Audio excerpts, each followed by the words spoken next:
The Nature of Personal Reality, a Seth book by Jane Roberts, read by Martin John, Part 2, Final Chapter 22. Affirmation: the practical betterment of your life and the new structuring of beliefs. Session 676, July 9, 1973, 9:32 p.m. Monday. Good evening. Dictation. If you have a loving regard for yourself, then you will trust in your own direction. You will accept your present position, whatever it is, as being part of that direction, and realize that from it can come all the creative elements that you need. Being yourself and trusting in your own integrity, you will automatically help others. It does little good to repeat a suggestion such as, "I am a worthy person, I trust myself and my integrity," if at the same time you are afraid of your own emotions and become upset whenever you catch yourself in what you think of as a negative frame of mind. As lovers can see the ideal in their beloved and yet be well aware of certain inadequacies, certain deviations from the ideal, so can you, loving yourself, realize that what you think of as imperfections are instead gropings towards more complete becoming. You cannot love yourself and hate the emotions that flow through you at the same time, because while you are not your emotions, you identify with them so often that in hating them you hate yourself. Use your conscious mind and its logic. If you discover that you feel unworthy, then do not simply try to apply a more positive belief over that one. Instead, discover the reasons for your first belief. If you have not already done so, write down your feelings about yourself. Be perfectly honest. What would you say if someone else came up to you with the same reasons? Examine what you have written. Realize that a set of beliefs is involved. There is a difference between believing that you are unworthy and being unworthy in fact. Then write a list of your abilities and accomplishments. These should include such issues as getting along well with others, being attractive, being good with plants or animals, being a good carpenter or cook. Any talent or achievement should be noted as honestly as you can record the most minute defects earlier. There is no human being alive who does not have creative abilities in his or her own way, achievements and excellent characteristics. So if you follow these instructions, you will find out that you are indeed a worthy individual. When you catch yourself falling into a mood in which you feel inferior, look at your second list of abilities and accomplishments. Then use the positive suggestion in your own worth, backed up by your own personal self-examination. You may say, "But I know I have great abilities that I'm not using. When I compare myself to others, then I fall far short. What difference does it make if I have a few mundane achievements that are shared by many others, that are in no way unique? Surely my destiny involves more than that. I have yearnings that I cannot express." In the first place, you must understand that in your own uniqueness it is futile to compare yourself to others, for in doing so you try to emulate qualities that are theirs, and to that extent deny your own miraculous being and vision. Once you begin comparing yourself to others, there is no end to it. You will always find someone more talented than you are in some way, and so will continue to be dissatisfied. Instead, through working with your own beliefs, take it for granted that your life is important. Begin with it and where you are. Do not deride yourself because you have not reached some great ideal, but start to use those talents that you have to the best of your ability, knowing that in them lies your own individual fulfillment. Any help that you give others will come through the creative utilization of your own characteristics and no one else's. Do not get upset with yourself when you find yourself dwelling on negative issues in your life. Instead, constructively ask yourself why you are doing so. The answer will come to you. Use the knowledge as a bridge. Let whatever emotions are involved happen. If you do this honestly, feelings of self-worthiness or despondency will go through and vanish, changing of their own accord. You may even find yourself impatient with the feelings themselves, or even bored, and hence dismiss them. Do not tell yourself automatically that they are wrong, however, and then try to apply a positive belief like a band-aid. Have a sense of humor about yourself, not a malicious one, but a kindly, humorous regard for yourself. High seriousness is fine when it comes naturally and is not forced, but it can become pompous if it is prolonged. If you allow yourself to be more and more aware of your own beliefs, you can work with them. It is silly to try to fight what you think of as negative beliefs, or to be frightened of them. They are not mysterious. You may find that many served good purposes at one time, and that they have simply been overemphasized. They may need to be restructured rather than denied. Some beliefs may work very positively for you for certain periods of your life. Because you have not examined them, however, you may carry them long after they have served their purposes, and now they may work against you. For example, many of the young believe at one time or another that their parents are omnipotent, a very handy belief that gives children a sense of security. Grown into adolescent years, the same offspring are then shocked to discover their parents to be quite human and fallible, and another conviction often takes over, a belief in the inadequacy and inferiority of the older generations, and in the rigidity and callousness of those who run the world. Many embarking upon young adulthood think that the older generations have done everything wrong. However, this belief frees them from childish concepts in which older persons were always not only right but infallible, and it gives them the challenge to tackle personal and world problems. For a while, the new adults often feel themselves to be invincible, beyond the boundaries of creaturehood even. This belief, again, endows them with the strength and energy they need to begin a life for themselves and to form their own mass world. Yet in material terms, they must all realize, sooner or later, not only the challenges, but the other particular characteristics of creaturehood in which basically no such generalized beliefs make sense. If at the age of 40 you still believe in the infallibility of your parents, then you hold that idea way beyond its advantageous stage for you.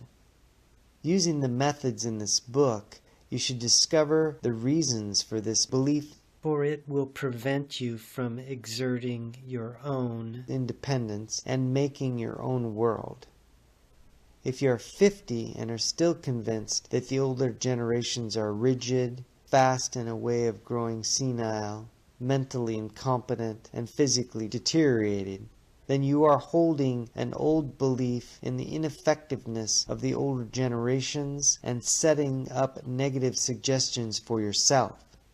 Conversely, if you are 50 and still believe that youth is the one glorious and effective part of a lifetime, you are of course doing the same thing. A young adult gifted in a particular area may hold a belief that this makes him or her superior to all others. This may be quite beneficial for the persons involved at a given time, to provide the needed impetus for development and the necessary independence in which the ability can grow.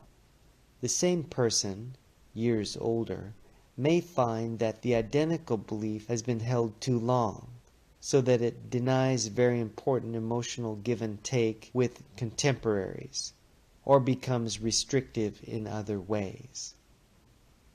A young mother may believe that her child is even more important than her husband, and, according to the circumstances, this belief may help her pay the necessary attention to the child. But if the concept is held as the child grows older, then this can also become highly restrictive. A woman's entire adult life can be structured according to such an idea if she does not learn to examine the contents of her mind.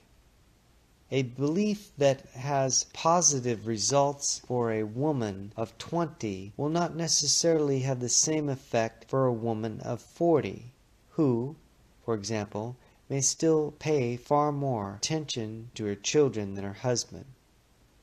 Many of your beliefs are of course cultural, but you have still accepted those that served your own purposes.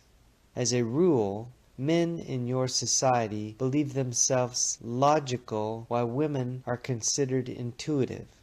Women, now trying to assert their rights, often fall into the same trap, but backwards, trying to deny what they think of as inferior intuitive elements for what they think of as superior logical ones.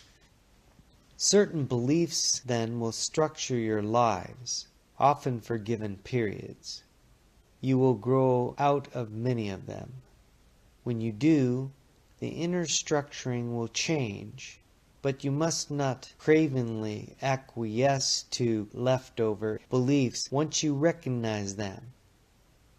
I feel inferior because my mother hated me, or I feel unworthy because I was scrawny and small as a child. You may find as you work with your own beliefs that a feeling of inferiority seems to stem from such episodes. It is up to you as an adult to get on top of your beliefs, to realize that a mother who hates her child is already in difficulties, and that such a hate says far more about the mother than it does about her offspring. It's up to you to understand that you are now a grown person, and not a child to be bullied. Bold and in the center. The point of power is in the present. That point is not in the past unless you objectively decide to acquiesce to worn-out beliefs that no longer serve you.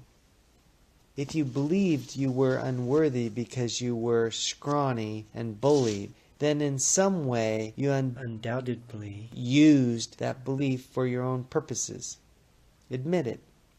Discover what the purposes were. Perhaps you compensated, became athletic later, or used the impetus to go ahead in your own way. If your mother hated you, you may have used that to assert independence, to give you an excuse or pathway. But in all cases, you form your own reality, and so you agreed to it. Many people who write to me feel that they have unusual psychic or writing abilities, or sense an outstanding need to help others. They constantly compare what they do with what they think they are capable of, but often without making a start toward the development of their own abilities. They want to write great philosophical theories, for example, perhaps never putting the pen to the paper or trusting themselves enough to begin. Some want to help the world at large, in capital letters, but all they do is think about this desire without trying to implement it at all in practical terms. The ideal in their minds becomes so great that they are always dissatisfied with their own performance, yet they are afraid to make a start. The loving acknowledgement of their own uniqueness would in itself show them how to begin to use their own abilities in their own way, and to trust their present situation. The ideal is not yet materialized. It is just the essence of a direction. But that direction can only be found by using what you have in the now that you know, and by acquiescing to your own opportunities and abilities, and using those through the power of the present. Session 677, July 11, 1973, 9:36 p.m., Wednesday. Good evening. Dictation. There is certainly nothing wrong in asking for help from others when you think that you need it, and sometimes much to be gained. There are those who make a practice of seeking aid from others, however, using this as a means of avoiding responsibility. In specific physical problems, help should be sought in areas in which you have little knowledge. But many people look to those outside themselves, psychics, doctors, psychiatrists, priests, ministers, friends, for the answers to overall life situations. And in so doing, they deny their own abilities of self-understanding and growth. Because of your educational framework, the individual is taught to be wary of the inner self, as mentioned earlier.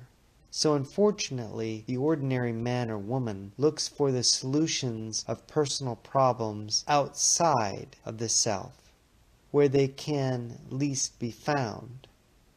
If you use the methods given in this book, you should know yourself far more intimately than you did before, and be better equipped to handle your personal reality. Simply knowing that you form your own reality can free you from some limiting concepts that have held you back in the past. You can then examine your beliefs creatively, finding the correlations between them and your experience. The conscious knowledge alone will trigger institutional responses within the inner self so that you will receive helpful information through dreams, impulses, and ordinary thought patterns. If you affirm the basic grace of your being, then this will automatically weaken the beliefs you have that are contrary to that principle. You will be able to hold equally within your experience the vision of an ideal self and all those natural divisions from it. You will begin with where you are and joyfully start to expand those attributes that you have now, without expecting them to appear full-blown. You will love yourself and have no difficulty in loving your neighbor. That does not mean that you must be unaware of divergences from your ideal concept of the beloved. And again, it does not mean that you must smile constantly, but that you affirm your validity and grace within the dimensions of your creaturehood. As soon as you begin to compare what you are with some idealized concept of yourself, you automatically feel guilty. Until you work with your beliefs, this guilt can be initiated by the most harmless episodes and characteristics. It is a good idea to write down a list of specific acts or incidents that fill you with a sense of guilt. Often you will be able to trace them to early childhood beliefs quite easily. Some instilled by a well-meaning parent to protect you, or out of an adult's ignorance. Brought into the open, however, many of these will dissolve before your comprehension. When you affirm your own rightness in the universe, then you cooperate with others easily and automatically as a part of your own nature. You, being yourself, help others be themselves. You're not jealous of talents you do not possess, and so you can open-heartedly encourage them in others. Because you recognize your own uniqueness, you will not need to dominate others, nor cringe before them. You must begin to trust yourself sometime. I suggest you do it now. If you do not, then you will forever be looking to others to prove your own merit to you, and you will never be satisfied. You will always be asking others what to do, and at the same time resenting those from whom you seek aid. It will seem to you that their experience is legitimate and others counterfeit. You will feel shortchanged. You will find yourself exaggerating the negative aspects of your life and the positive sides of other people's experiences. You are a multi-dimensional personality. Trust the miracle of your own being. Make no divisions between the physical and the spiritual in your lifetimes, for the spiritual speaks with a physical voice, and the corporal body is the creation of the spirit.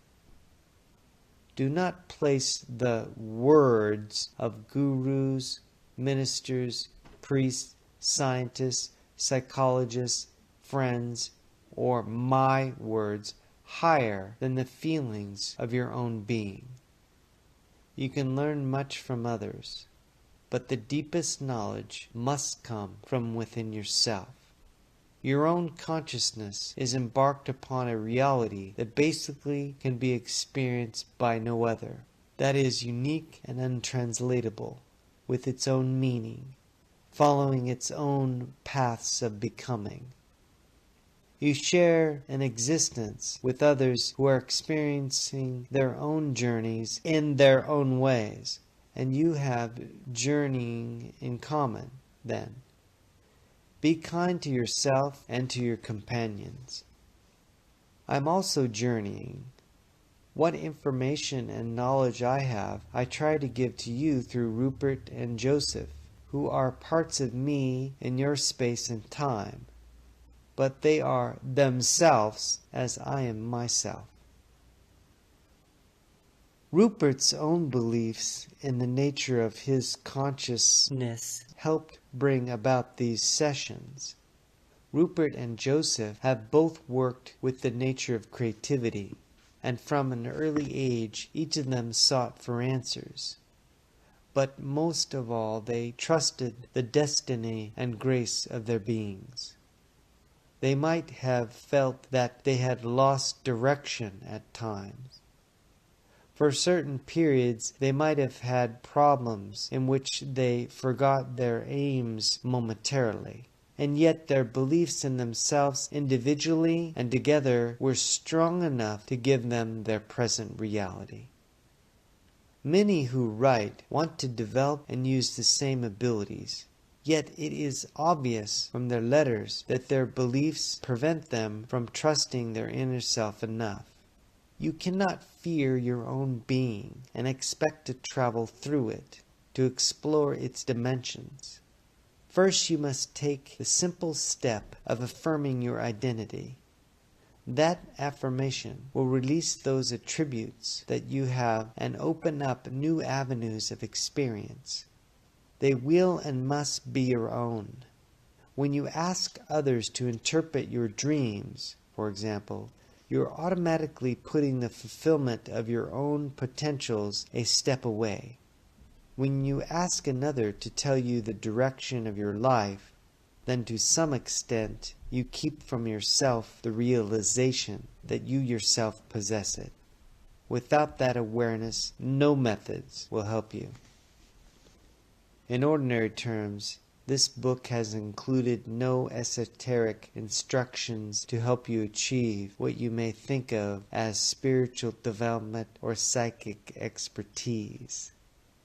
Yet it is a preliminary for all of those who want to use creaturehood as a framework through which to perceive and experience other realities. As I mentioned earlier, you will not become more spiritual by denying your flesh. This is the life you are living. Trust the living that flows through you. By doing so, other realities will make themselves known. They will add dimension and depth to your present reality. In the middle of the page set apart, make your own reality wherever you travel and in whichever dimension you find yourself.